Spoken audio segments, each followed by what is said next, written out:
Bersama Awampedia, berbagi informasi, berbagi kebaikan. Kali ini guys, kita akan bahas 5 provinsi dengan peminum alkohol tertinggi di Indonesia. Tentunya pada penduduk umur di atas 10 tahun guys. Informasi ini kita rangkum dari riset Kementerian Kesehatan pada tahun 2018. Seperti sebelumnya, populasi pada riset ini adalah rumah tangga, mencakup seluruh provinsi dan kabupaten kota di 34 provinsi, 416 kabupaten dan 98 kota di Indonesia. Jumlah sampelnya mencapai 300.000 sampel dengan representatif tingkat kabupaten. Unit sampel blok sensus berjumlah 30.000. Pemilihan sampelnya sama dengan sensus dan jumlah rumah tangga per blok sensus mencapai 10 rumah tangga. Seperti pada video sebelumnya disebutkan bahwa prevalensi adalah jumlah dari peminum alkohol yang lama ditambah dengan peminum alkohol yang baru dibagi dengan jumlah populasinya. Nanti kita lihat presentasinya berapa dari situ, cara menghitungnya guys. Dalam penelitian ini tidak disebutkan jenis atau merek minuman beralkohol yang dikonsumsi. Jadi segala minuman yang mengandung alkohol masuk dalam kategori ini, termasuk juga minuman tradisional beralkohol. Seperti kita ketahui guys, ada moke, minuman dari Siwalan atau dan Enau ini jadi simbol pergaulan di Flores NTT. Arak khas Bali, balo dari Sulawesi Selatan, kemudian ciu dari Jawa Tengah seperti Banyumas dan Sumpiu. Oke, langsung saja berikut 5 provinsi di Indonesia dengan konsumsi minuman alkohol terbanyak sejagat Indonesia.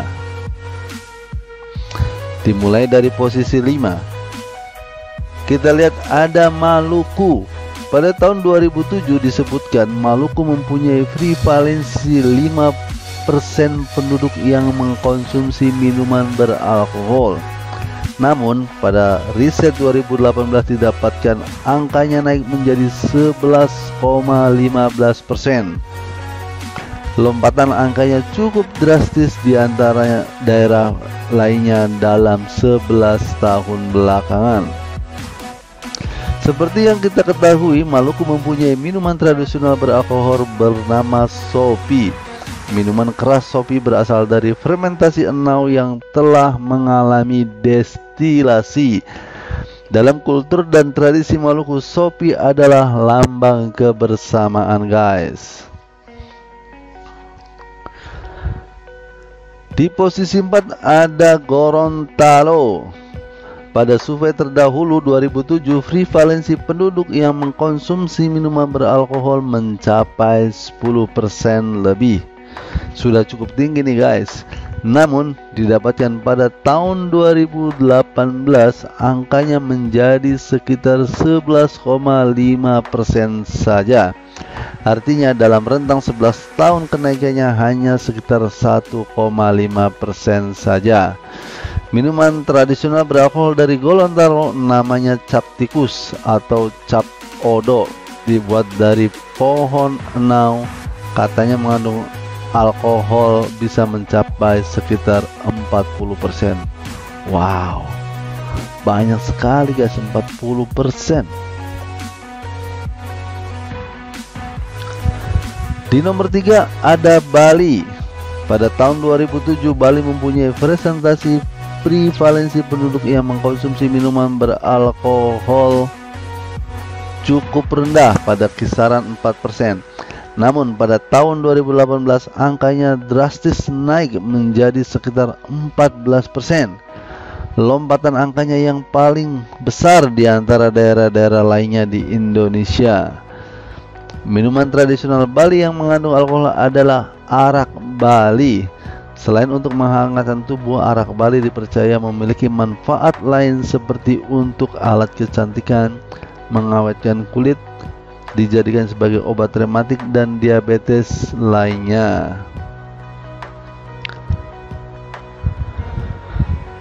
Di nomor 2 ada NTT, Nusa Tenggara Timur. Pada tahun 2007, NTT mempunyai prevalensi sekitar 13% penduduk yang mengkonsumsi minuman beralkohol. Sudah cukup tinggi nih guys.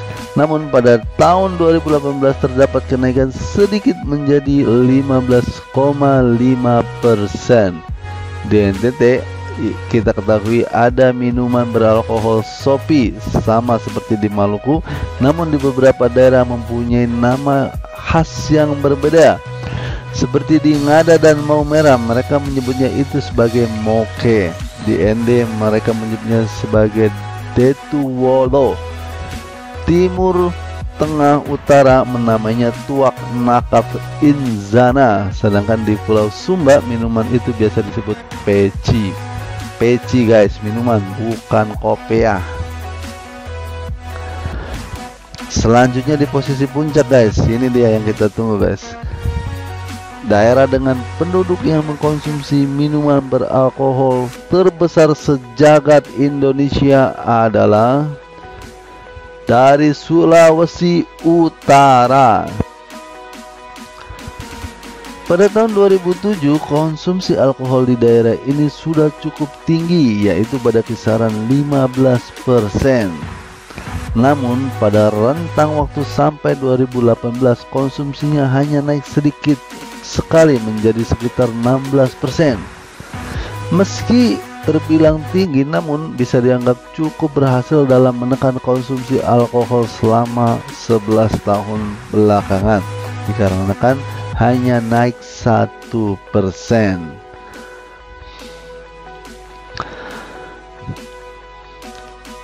Tentunya perlu dipahami bahwa minuman beralkohol tidak selalu dikaitkan dengan aktivitas mabuk-mabukan guys, karena sebagian minuman tradisional daerah-daerah juga mengandung alkohol, dan hal tersebut sudah ada dari dulu dan sudah menjadi bagian dari kultur dan adat di satu daerah, baik untuk penghangat badan atau pengobatan alternatif lainnya.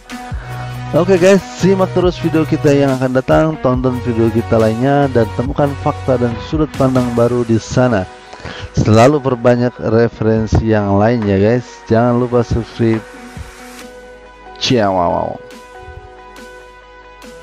Itu daerah, baik untuk penghangat badan atau pengobatan alternatif lainnya. Oke guys, simak terus video kita yang akan datang, tonton video kita lainnya, dan temukan fakta dan sudut pandang baru di sana. Selalu perbanyak referensi yang lain ya guys. Jangan lupa subscribe. Ciao.